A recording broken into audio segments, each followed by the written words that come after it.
Idle school buses during the summer school break could be used to transport illegals back to Mexico.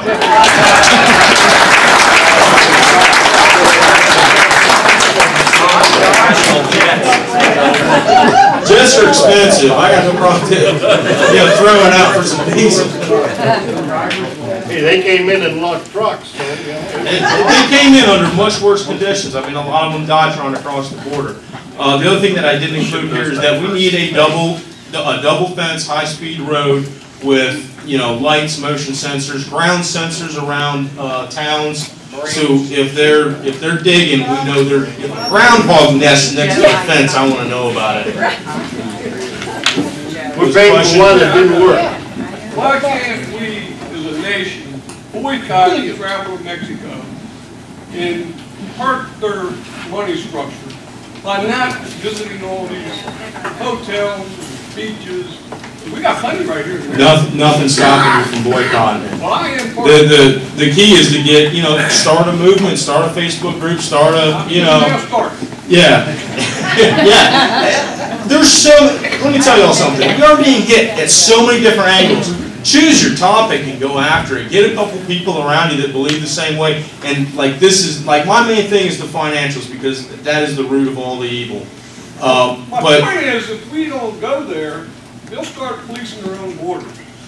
The problem is there's international subsidies that go to the government of Mexico. They keep it in a dictatorial face. So until we eliminate the money powers that keep the current government structure in place down there, the people will never be able to have their own revolution and be able to lift themselves out of the place that the International Monetary Fund and World Bank have put them. And it's the same story in Haiti and all over Africa. They keep these places destabilized by funding corrupt, militant governments. Why? Why do they fund them? Because they don't want them to be industrialized. They can have more power and control over the natural resources inside of the country if they're just poor, destitute, and more worried about getting that next handout. Cheap labor. Hey, sir. But it's beyond cheap labor. It's slavery for the people. People ask. You see these groups of Africans in places where there's just nothing. It's just a desert. Well, they've left from somewhere because somebody's running around with machetes chopping heads off. The number one unnatural cause of death is the state. Yes. There was a question back here. Yeah.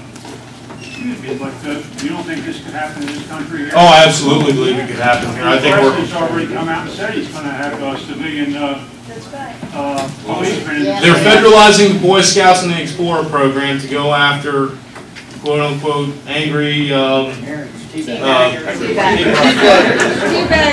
returning veterans and gun owners. I come from Baltimore City. I was raised and born in Baltimore City. And if you want to commit suicide, there's a few neighborhoods all you have to do is walk through. And that's what's controlling this country now, is major metropolitan areas. And, as far as I'm concerned, your financial thing is secondary to what's going on in our major cities in this country, because they're being completely corrupted with voting and everything else. Lock and load. But the thing that's supporting all this, the thing that's supporting the drug trade, the thing that's supporting the illegal weapon sales, all roots back to the bankers. That's right. Absolutely. When you have a civilian, transparency, independent group of people that were with the economists rather than stupid politicians that do, like Barbara Boxer and a few other that do nothing about the economy, that ask these people for 19 questions, have an individual group of It's actually something I was getting ready to touch on at the end of this thing.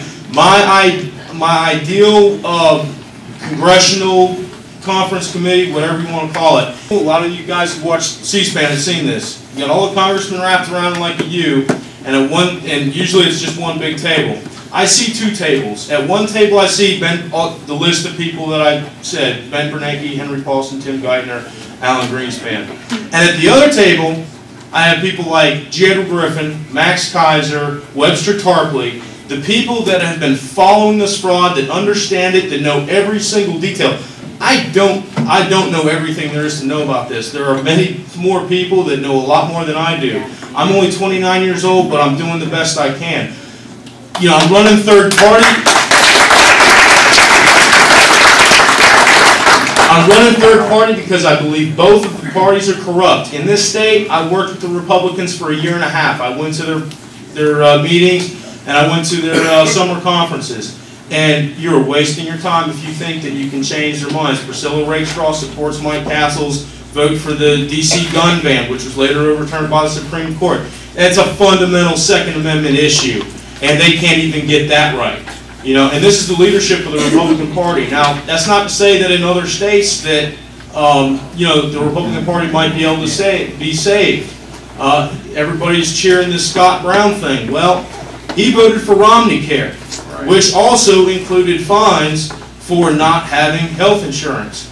So we got to be very careful to, you know, not to run back into the arms of the minority party. The Republicans always talk a good game when they're out of office, but as soon as they get back in there, we get things like the Patriot Act and the bailouts. The bailouts were started under Bush. You sound like you're in the school of Ron Paul. Yes, absolutely. Well, Ron Paul's been laughed at for what, 30 years? I'm not that I'm saying he's wrong. He has a lot of good points. But I remember when he was running for president, they treated him like a clown. I mean, people just don't. You know, most of the people in this room, what you just got done saying is like triple fault, and it's very complicated. It is complicated, but it's our responsibility to be a well-informed citizenry, and that's the only way we're going to stay free. And I also want to say that the tide is changing. Let me tell you, there's still more, like 8 more months before the election. There's a lot more lies, a lot more corruption that we're all going to see before it comes time to vote. And I'm praying for this country that the people wake up and say, hey, it may not be a great idea to keep voting for the same 2 groups of, you know. Yeah, crooks. It's time for a third option, and it's going to be time for a group of individuals that is going to stand and actually defend the Constitution. Doug, since you said that you're 29 years old, I wanted to know where you got this fire in your belly at such a young age to come forward. I'm an Eagle Scout, a Marine. Oh, wait! For those people, a small business owner, I have a wife and 2 kids. All right. So, You know, I'm a 69-year-old Cuban-born American citizen, and I know how this works because I've lived it. And the big mistake that this fellow has made is he stepped on too many corns too quick. That's his big mistake, because what Castro did is, you know, he stepped on this corn and everybody else, not me, no problem. Not me, no problem. And until they did the takeover. Here, this guy just went a little too quick, and he has kind of awakened a lot of people.